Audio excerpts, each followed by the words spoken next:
뭐 재개발의 미래도 좀 바라볼 수 있는 물건인데 쉐어하우스를 돌려도 굉장히 잘 돌아갈 것 같은데 뭐 예기치 않으면은 뭐 이거를 판다 그러면 시세보다 좀 싸게 놓으면 팔릴 것 같은 이런 물건, 요 네 가지를 다 갖추고 있다면 베스트 오브 더 베스트겠죠. 그러면서 느끼는 건데, 야 이거는 진짜 365일 돈이 되는구나. 여러분들 진짜 정 걱정되면 어떻게 하면 돼? 그런 위반 건축물은 이쁜 효자가 될 수 있다. 예, 대부분 이런 걸 패스하기 때문에. 네, 여러분 안녕하세요. 매일 아침 생방송으로 진행하는 굿모닝 경매, 오늘도 활기차게 출발해 보도록 하겠습니다. 여러분들이 많이 관심 가질 만한 물건입니다. 위반 건축물, 요게 방법은 없나? 아마 초보 때는 많은 관심을 갖게 될 거예요. 왜냐면 그만큼 유찰이 많이 되기 때문에. 제가 옛날에 부동산 경매할 때는 그때는 위반 건축물도 쉽게 거래가 되고 되게 양성화를 또 자주 시켜줬어가지고 큰 부담 없이 그냥 시세보다 조금 싸게 낙찰받고 그랬었어요. 근데 요즘은 분위기가 완전히 달라졌죠. 그래서 여러분들이 위반 건축물을 낙찰받겠다 그러면 저희가 그렇게 추천하지는 않습니다.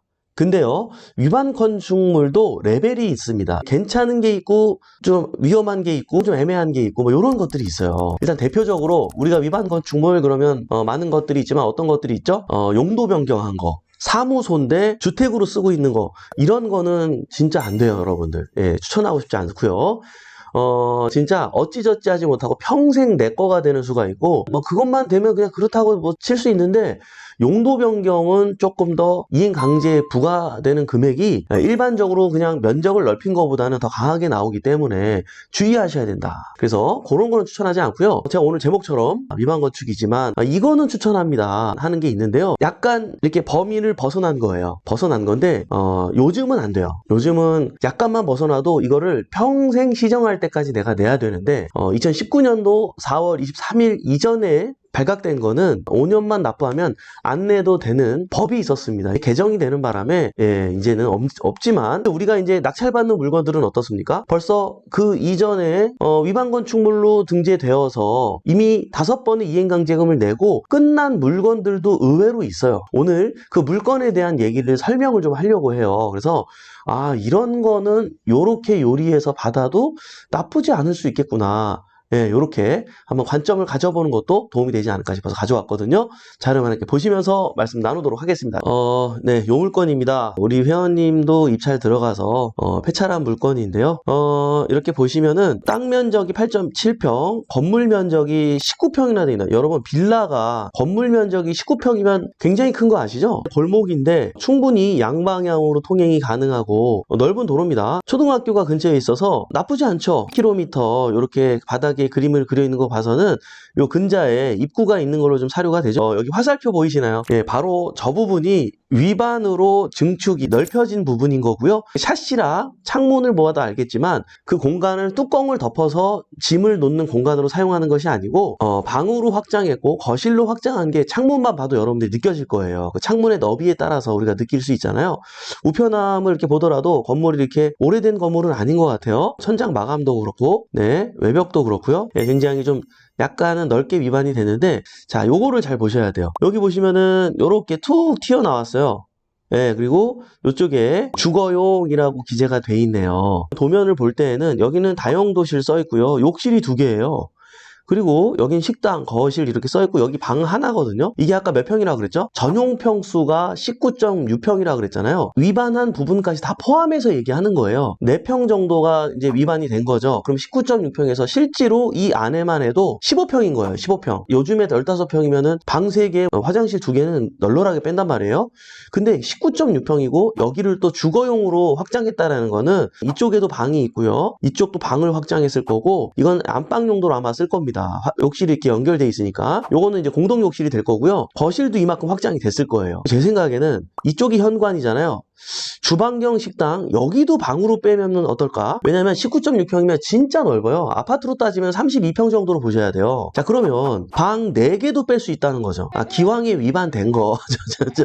이게 우리끼리니까 뭔 말인지 알죠? 물론 이미 제 생각에는 번외로 좀 그런 팁을 말씀을 드려보는 거고요. 야, 이 물건은요, 이거를 보셔야 돼요. 이곳이 어딘지 아십니까, 여러분? 도남동입니다. 도남동. 네, 여기 이제 중심 상업지역이 몰려 있고요. 여기가 성신여대 입구 맞죠? 예, 성신여대 입구 지하철역이고요. 옆에는 바로 도남초등학교가 위치해 있습니다. 회원님 중에 정말 다양한 직업군을 가지고 계신 분들이 많이 계신데요. 이쪽에서 빌라 공사를 그렇게 많이 하는데요. 근데 빌라 공사를 어떤 공사를 많이 하는지 아세요? 이게 실무에 없으면 잘 모를 수 있는데 빌라가 보통 방 3개 이렇게 형성이 돼 있잖아요. 빌라를 방을 원룸으로 쪼개가지고 화장실을 하나씩 만들어야 되잖아요. 그러니까 그런 공사를 이 동네에서 여러 개를 했대요. 자, 이거는 뭐를 뜻하는 걸까요? 원룸을 찾고자 하는 수요는 되게 많은데 원룸이 없는 거예요. 여러분, 자, 여기는요 지하철역에서도 가까워요. 이 정도면 굉장히 가까운 거거든요. 그리고 금방 걸어 나가면 이 중심지잖아요. 그렇다고 우리 동네가 시끄러운 동네는 아니야. 중심 상업 가면 시끄럽겠죠. 근데 아까 보셔서 알겠지만 어때요? 이 부분에 30km 제한도 있고요. 안전하죠, 그만큼. 그리고 약간 주택 밀집 지역이라서 나쁘지 않아요. 원룸으로 쪼개서 이거를 또 공사해가지고 기왕 위반 건축물이니까 그렇게 해라, 이런 건 아니고요. 이런 물건은요 쉐어하우스를 운영하면 나쁘지 않겠죠. 자, 그냥 이런 거예요. 쉐어하우스. 여러분들이 방 하나를 쓰고요. 방이 3개가 남잖아요. 그러면 여기다가 한 번씩 임차를 두는 거죠. 예를 들어 여성분들 같은 경우는 원룸에 혼자 사는 거를 되게 무서워하는 경향도 있어요. 그래서 일부러 쉐어하우스를 여성들끼리 같이 모여 살기 위해서 근처에 성신여대도 있고 뭐 그렇기 때문에 얼마든지 이용이 가능하단 말이에요. 충분히 이걸 선호할 수도 있어요. 거실이 이 정도면 굉장히 넓은 거거든요. 그러면 공동으로 사용하는 이런 공간이 이렇게 넓게 되면 뭐 책상에다가 의자 이렇게 갖다 놓고 공부하는 공간, 다가를 즐길 수 있는 공간, 그런 요리를 통해서 내가 그냥 이 물건을 월세 받으면서 놓게 되면 2천에 120, 130 정도 월세를 받을 수 있을지 모르겠어요. 예를 들어서 그 정도라고 치면 만약에 내가 이걸 쉐어하우스로 운영하게 되면 250만 원도 월 수입이 가능하기 때문에 여러분들이 충분히 이런 전략도 있구나 라는 거를 이해하면서 접근하면은 도움이 된다라는 거죠. 왜냐면 누구나 이게 쉽게 들어오는 물건은 아니기 때문에 위반 건축물로 등재가 돼 있기 때문에 이런 이야기를 드리는 겁니다. 건축물 대장을 한번 볼까요? 이 위반 건축도 다 같은 위반 건축물이 아니고요. 자, 이렇게 보이시는 것처럼 이렇게 노란 딱지로 이렇게 써 있게 되죠. 어떤 걸 위반했는지 알기 위해서는 밑에 변동 내용 및 원인에 가야 됩니다. 이런 건 조심해야 돼요. 딱 위반 건축물 써 있는데 여기 지금 4층 해가지고 다세대 주택 써 있죠. 네. 근데 이게 사무소 이런 경우가 있어요. 이거 위반은 이건 안 됩니다, 여러분. 요거에 대한 위반 내용을 한번 볼게요. 자, 여기 보이시는 것처럼 2017년도 2월 6일 날 적발이 됐고요. 주택정책과에서 위반 건축물 표기했다고 하네요. 402호 15제곱미터. 아까 도면에서 본 거 기억나시죠? 그 위반한 범위가 15제곱미터라고 써 있었단 말이에요. 판넬 구조 보셨잖아요. 뚜껑을 덮은 개념은 아니고 주거용도 무당증축, 주거로 확장하면서 이거를 덮었다 이거죠. 예, 이때 위반이 됐구나. 이분도 적발이 되고 이행강제금 그냥 5년 내고 안 내야지라는 마음으로 이걸 운영하신 거예요. 원상복구 해가지고 하는 것보단 훨씬 더 이득이라는 판단이 들었겠죠. 이런 것들은 대출이 나올까요? 이런 것들은 거래가 될까요? 자, 이게 관련 법률이 그거에 대한 핵심이 여러분들 중요하죠. 이제 2019년도 4월 23일 날 법률이 개정이 됐었습니다. 그래서 좀 자세하게 보여드리자면 80조 제1항 단서에 연면적, 공동주택의 경우에는 세대 면적을 기준으로 한다. 우리는 이제 세대 면적 기준인 거죠. 우리가 402호가 한 세대인 거예요. 연면적이 바닥 면적을 얘기하는 겁니다. 85제곱미터 이하인 주거용 건축물과 제2호 중 주거용 건축물로서 대통령령으로 정하는 경우에는 다음 각 호의 어느 하나에 해당하는 금액의 2분의 1의 범위에서 해당 지방자치단체의 조례로 정하는 금액을 부과한다. 이행강제금을 부과한다는 뜻이죠. 어떻게 바뀌었어요? 19년 4월 23일까지는 개정이 되기 전까지는 요 단서가 붙었어요. 80조 제5항에 다만 제1항 각 호 외의 부분 단서에 해당하면 총 부과 횟수가 5회를 넘지 아니하는 범위에서 해당 지방자치단체의 조례로 부과 횟수를 따로 정할 수 있다. 3회 정도, 2회 정도만 부과해도 되고 5회를 해도 되는데 이게 그 이상을 넘으면 안 된다는 얘기예요. 지방자치단체 조례로 부과 횟수를 따로 정할 수 없다고까지 강제로 원래 이랬단 말이에요. 옛날에는요 크게 이제 무리가 없었던 게 이행 강제금을 내더라도 뭐 몇 번 내고 안 내고 이런 경우도 많았고요. 아까 위에서 설명을 들어서 알겠지만 85제곱미터가 넘게 되면 5회에 상관없이 시정될 때까지 계속 냈었단 말이에요. 그건 옛날에도 같았어요. 근데 거의 위반을 해도 85제곱미터 이하인 경우가 뭐 수두룩했기 때문에, 그리고 10년에 한 번 정도 양성화를 시켜줬어요. 약간 광복절 특사 기억나죠, 여러분들? 이것도 마찬가지였어요. 근데 이게 삭제됐습니다. 개정되는 바람에. 그래서 여기서 중요한 포인트는 뭐다? 2019년 4월 23일에 위반된 사항인가? 물론 여러분들이 별도로 혹시 모르니까 지자체에 전화해가 이게 5년만 부과되고 끝난 사안인지 그 부분은 확인을 받으시기 바랍니다. 친절하게 또 담당자님께서 그 부분을 설명해 주시니까 그렇게 안내를 받고 하는 게 좋겠죠. 요 물건은 어떤 물건이에요? 17년도 2월 달에 걸린 물건이고요. 자, 5년이면 17년, 18년, 19년, 20, 21년 벌써 이미 납부하고도 끝난 상태입니다. 더 이상 여러분들이 납부할 일이 없는 거예요. 이게 중요한 게 아니라 또 더 중요한 거 있어요. 쉐어하우스가 잘 나갈까요? 그게 중요하죠. 원룸이 모자란 동네이기 때문에 나가는 거는 전혀 문제가 없습니다. 문제가 없는데, 자, 그러면 위반 건축인데 그래도 들어올까요? 우리가 전세 세팅할 게 아니고 월세를 세팅할 거잖아요. 그러면 보증금이 얼마 안 되기 때문에 뭐 그 부분에 대해서 대출을 500만 원, 뭐 300만 원 주고 들어올 건데 그걸 대출받아서 들어오진 않기 때문에 충분히 그 부분은 문제가 없고, 그걸 떼일 염려가 있을까요? 없겠죠. 왜요? 그 임차인들이 내는 월세가 뭐 50만 원, 60만 원, 70만 원 이런 식이 될 텐데, 자, 그분들이 만약에 경매를 당하게 되면 그동안 내는 월세를 안 내면서 한 1년 정도 걸리니까 어차피 그곳에 있으면 되는 거잖아요. 그러면 내가 냈던 보증금은 전혀 문제가 없잖아요. 그쵸? 그래서 세를 놓는 것도 월세라면 문제가 없습니다. 자, 그리고 여러분들 또 궁금한 거 또 뭐가 있을까요? 과연 위반 건축물인데도 대출이 나오나요? 요거 많이 물어보거든요. 초보자분들이. 대출 똑같이 나옵니다. 걱정하지 않으셔도 돼요. 대출이 안 된다고 어디서 들은 것 같은데, 그거는 뭐냐면요, 전세로 들어오게 되면 은행에서 위반 건축물이기 때문에 전세 대출을 안 해줘요. 자, 이런 문제가 있는 거지, 여러분들이 사거나 이거를 매도할 때 매수하는 그 사람도 대출이 안 될까요? 될까요? 대출이 나옵니다. 똑같이 나옵니다. 물론 이런 문제는 있습니다. 이게 위반이다 보니까 시세대로 받지는 못해요. 지금 이게 19.6평이잖아요. 그럼 빌라가 19.6평이면 굉장히 넓잖아요. 제 생각에는 충분히 3억도 넘을 것 같고, 제가 현지 상황은 조사를 해보지 않아서 충분히 그 이상은 될 것 같은데, 만약 3억 5천이라고 칠게요. 그러면 3억 5천엔 절대 거래 안 돼가. 그러나 3억이라든지 분들이 현실적으로 좀 싸게 내놓으면 실제로 이 동네에서 이렇게 넓은 집이 필요한 실거주 입장에서는 이행강제금 계속 내면 모르겠는데 안 내는 상황이기 때문에 얼마든지 저렴하게 들어올 수 있다면 거래도 될 수 있는 거라는 거죠. 지역마다 상황이 다 다르기 때문에 그 부분에 대한 건 조사를 해야 되지만 현실적인 부분을 감안하면서 들어오는 수요가 있다라는 거예요. 물론 100명이 알아보러 오면 100명 다 오케이 나 이거 할게요라는 마음이 있지는 않아요. 소수가 원하는 상황이기 때문에 거래가 쉽지 않을 수는 있기 때문에 그 부분에 대한 건 여러분들 감안하셔야 되지만, 이러한 경우에는 여러분 쉐어하우스로서 만약에 한 350 정도 벌 수 있는 상황이라 그러면 여러분은 이 물건을 통해서 우리가 대출 받아가지고 낙찰받을 수 있잖아요.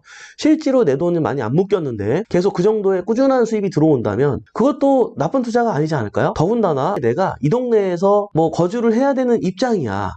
그 방 하나는 내가 쓰는 거죠. 관리하면서 나는 어때요? 그래도 수입이 들어오면서 이런 다양한 전략들이 가능하다는 거예요. 또 상황에 따라서는 어떤 물건은요, 복층식으로 져가지고 위반이거든요. 방 5개가 내 건 거예요. 이런 거를 막 2억에도 낙찰받고, 그런 물건들은 어때요? 월세 수익률이 대박이죠. 여러분들이 쉐어하우스라든지 뭐 복층이니까 위에는 따로 문을 내어서 이렇게 따로 세를 좀 주더라도 이렇게 병행해서 운영하게 되면 수입이 굉장히 또 클 수가 있겠죠. 위반 건축물이라서 많은 분들이 관심은 없지만 상황에 따라서는 제가 추천하는 물건도 있습니다. 이런 것들은 여러분들이 위반 건축이면 무조건 패스하지 말고 이렇게 우리가 가능하겠네 라는 생각이 드는 건 도전하시기 바래요. 근데 한 가지 더 제가 추천드리고 싶은 거는, 이런 물건은 절대 높게 쓰지 마세요. 폐차할 때 폐차하더라도 저는 높게 쓰지 않았으면 좋겠어요. 그리고 또 나아가서 이런 물건이 만약에 노후도가 좀 있는 지역이야, 모아타운의 이슈가 있는 지역이야, 신속통합의 재개발의 이슈가 있는 지역이야, 이런 지역의 물건들은 더욱더 적극적으로 받아도 되겠죠. 이렇게 내가 월세를 굴리다가 만약에 재개발이 되면 위반 건축이니까 나는 입주권을 안 줄까요? 입주권 준단 말이에요. 좋아요, 안 좋아요? 그러면 이제 위반 건축이라는 굴레에서 이제 벗어나서 나는 새로 태어나는 거죠. 아파트로 변신하는 거죠. 이것도 여러분들이 하나 더 말씀을 드릴게요. 실전 팁.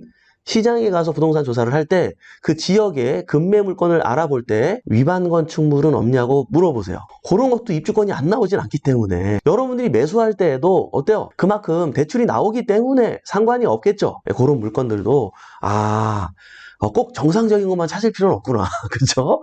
예, 또 조심해야 될 게 위반한 범위만큼은 인정을 안 해주는 경향이 있기 때문에 원래 면적의 공시 가격은 뭐라고 표기가 되어 있는지 그 부분이 아무래도 먼 훗날에 재개발이 진행되었을 때 여러분들이 추가 분담금을 얼마를 내느냐에 따른 기준에서 보았을 때 또 중요한 부분이잖아요. 그런 것들까지 점검하면서 여러분들이 위반 건축물에 대한 새로운 관점을 이해할 수 있었으면 좋겠습니다. 뭐 이러면은 최고지. 역 근처인데 뭐 재개발의 미래도 좀 바라볼 수 있는 물건인데 쉐어하우스를 돌려도 굉장히 잘 돌아갈 것 같은데 뭐 예기치 않으면은 뭐 이거를 판다 그러면 시세보다 좀 싸게 놓으면 팔릴 것 같은 이런 물건 요 네 가지를 다 갖추고 있다면 베스트 오브 더 베스트겠죠.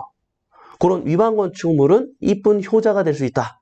예, 대부분 이런 걸 패스하기 때문에 시세보다는 많이 싸게 살 수 있는 전략으로 가져갈 수 있는 좋은 물건이다. 이렇게 추천의 말씀을 드려봅니다. 여러분들 월요일 아침 도움이 됐으면 바람이고요. 인사 나누면서 마무리 보도록 하겠습니다. 네, 이재봉님, 네, 114일 안녕하세요. 또 추워지네요. 감기 조심하세요. 아, 진짜 여러분 감기 조심하세요. 제 주변에 요즘에 독감 걸리신 분들이 많습니다. 아이노님, 쉐어하우스 다양한 출구절 감사합니다. 해주셨어요. 네. 아이마미님, 오늘 방송은 멘토님만의 경험이 녹아든 아주 좋은 강의였어요. 감사합니다. 서인는이님, 정말 부동산의 세계는 넓고 넓네요. 그러니까요. 부동산의 세계는 진짜 넓고 넓은데요. 이게 정확하게 얘기하면 경매, 공매의 세계가 굉장히 넓은 거예요. 유명하신 유튜버세요. 조회수는 뭐 그냥 저의 몇 배, 몇십 배, 막 이런 상황이시고요. 뭐, 구독자도 뭐, 엄청나신 분이십니다. 존경합니다. 부럽고요. 그분께서 이런저런 얘기를 하다가 그분은 이제 경매 공매를 모르시니까 이런 얘기를 하더라고요. 지금은 경매가 아니라 금매를 사야 할 때입니다. 이러면서 이제 막 설명을 하시더라고요. 근데 이제 경매 공매를 모르니까 그런 얘기를 하시는 거예요. 그죠? 경매는요. 여러분들이 일반적으로 부동산을 거래하는 시장하고는 완전히 다른 세계로 인식을 하셔야 돼요. 단지 원래 사는 거를 경매로 뭐 좀 아울렛 가격에 싸게 산다. 이 정도의 레벨이 아니에요. 이것뿐만 아니라 지분 이런 거를 일반 거래로 팔 수 있나요?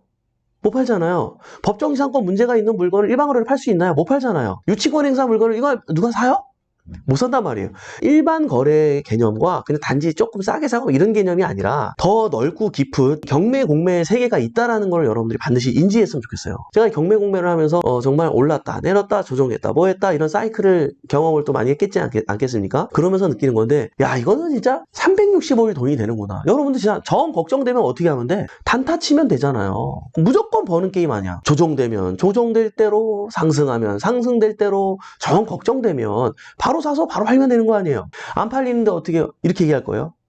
그게 안 팔리는 거예요? 집을 내놓은 사람들이 가격을 포기 못하니까 안 파는 거지 가격을 낮추면 살려고 하는 사람들은 사고 싶습니다. 무슨 말인지 이해되시죠? 이거는 주식처럼 안 좋으니까 내가 완전히 그냥 헐값에서 빨리 털어야지 이런 개념이 아니라는 거죠. 차라리 안 팔아요. 가지고 가거든요.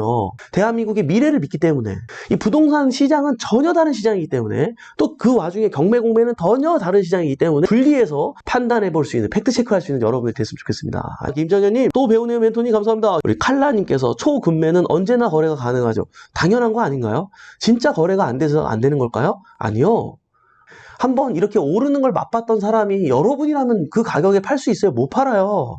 못 판단 말이에요. 이 시장의 진정한 실전에 대한 내용은 우리가 정확하게 이해하고 갈 필요가 있겠다. 이렇게 조언을 드리고 싶습니다. 네, 여러분들.